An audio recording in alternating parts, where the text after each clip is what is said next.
Comme promis, on enchaîne les fous du volant aujourd'hui avec un invité. Alors, il faut être un sacré amateur de sport mécanique pour connaître l'identité de notre invité du jour, Thibaut de Mérindol. Merci beaucoup de nous recevoir, Thibaut. Euh, on va parler avec vous. Vous êtes le patron d'une équipe qui s'appelle Air Race GP. Et il se trouve que vous connaissez quand même une part importante de cette grille de départ de Formule 1 2023, puisqu'il y a quand même alors quoi, 4-5 pilotes même qui ont roulé chez vous, sans parler des deux Français Pierre Gasly et Esteban Ocon, mais on a aussi Nick De Vries, Logan Sargent, et on va commencer par celui qui aiguise le plus notre appétit, c'est Oscar Piastri. Ils sont tous passés par chez vous.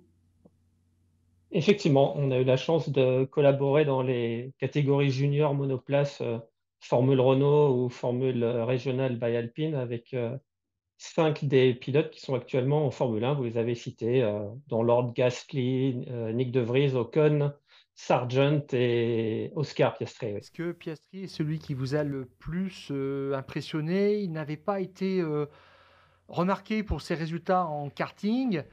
Il commence doucement en Formule 4 en Angleterre en 2017, de l'Eurocup, mais c'est assez moyen chez Ardennes, ce qui est un petit peu surprenant en 2018. Et puis là, quand même, vous dénichez son talent qui explose littéralement à partir de 2019.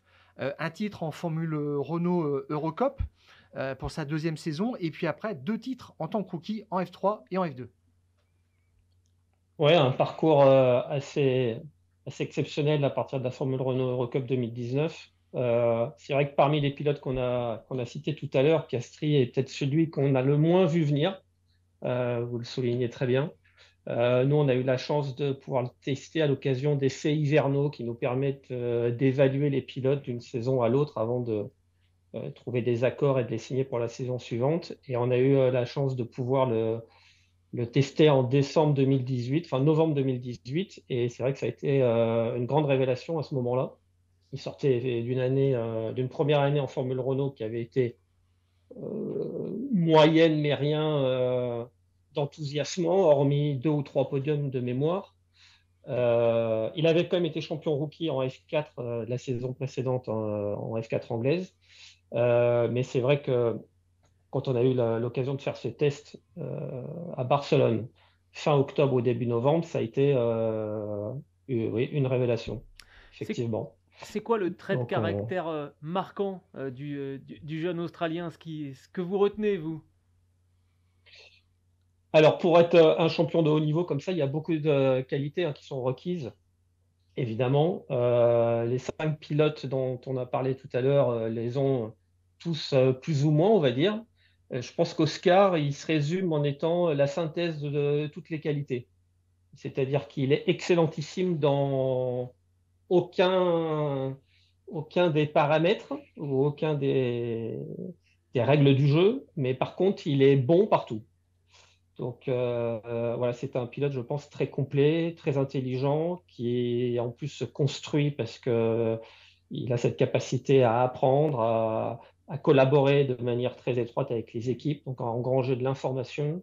Et il sait très bien se faire évoluer lui-même et à progresser. On l'a encore vu sa dernière année d'F2 parce que je crois que j'avais eu l'occasion d'en parler, mais à l'époque de la Formule Renault et même de sa saison F3, son point faible, c'était son tour qualif, sa performance sur un tour.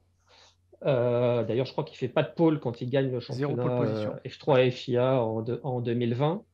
Et il gagne le championnat F3 et FIA, surtout sur sa gestion intelligente des courses et sur son racecraft.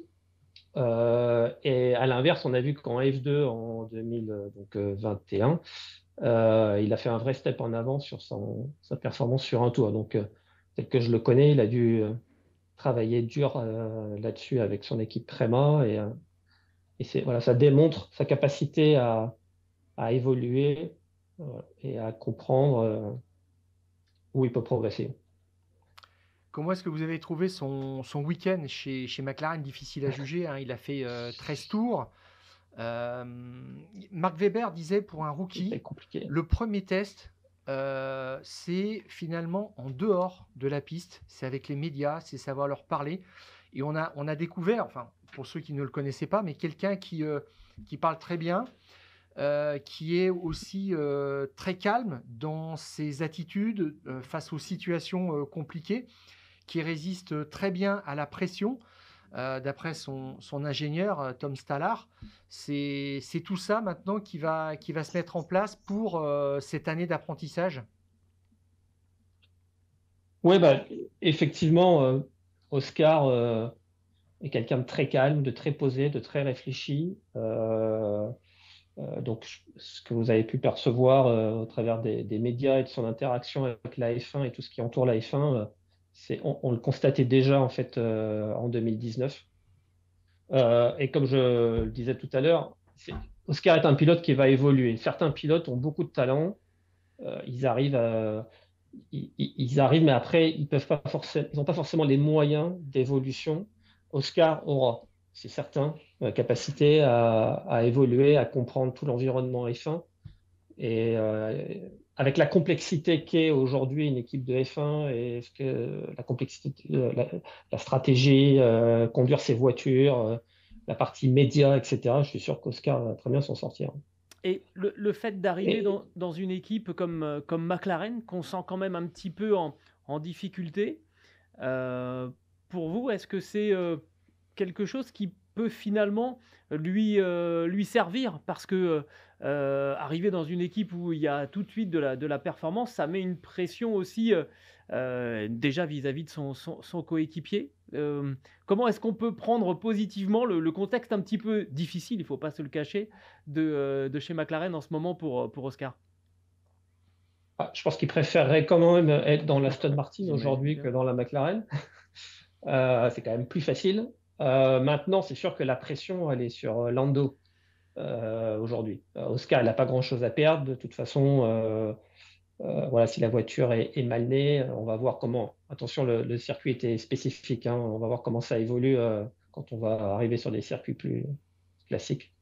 Mais bon, McLaren ne semble pas être en grande forme. Voilà, Piastri, il faut qu'il se concentre sur son apprentissage. Son benchmark, c'est Lando Norris. Je pense que c'est l'un des meilleurs du paddock de toute façon. Donc, je ne pense pas qu'il ait une pression particulière. Cela dit, c'est quand même toujours mieux de performer, hein. Donc, encore une fois, je pense qu'il préférerait être chez Aston que chez McLaren. Vous avez déjà eu à certaines occasions, pour parler d'Oscar Piastri sur Eurosport.fr, vous nous aviez parlé globalement d'un pilote analytique. Est-ce qu'aujourd'hui, avoir un ingénieur comme Tom Stallard chez McLaren, l'ingénieur historique des années Button chez McLaren, c'est un avantage? Il aimait beaucoup développer tout ce qui est aspect réglage chez vous et dans ses équipes suivantes qui étaient très très bien référencées. Mais dans une écurie comme McLaren et dans des écuries souvent anglaises, on arrive avec des réglages qu'on donne, qu'on livre clé en main à un pilote et c'est un petit peu à lui de s'adapter.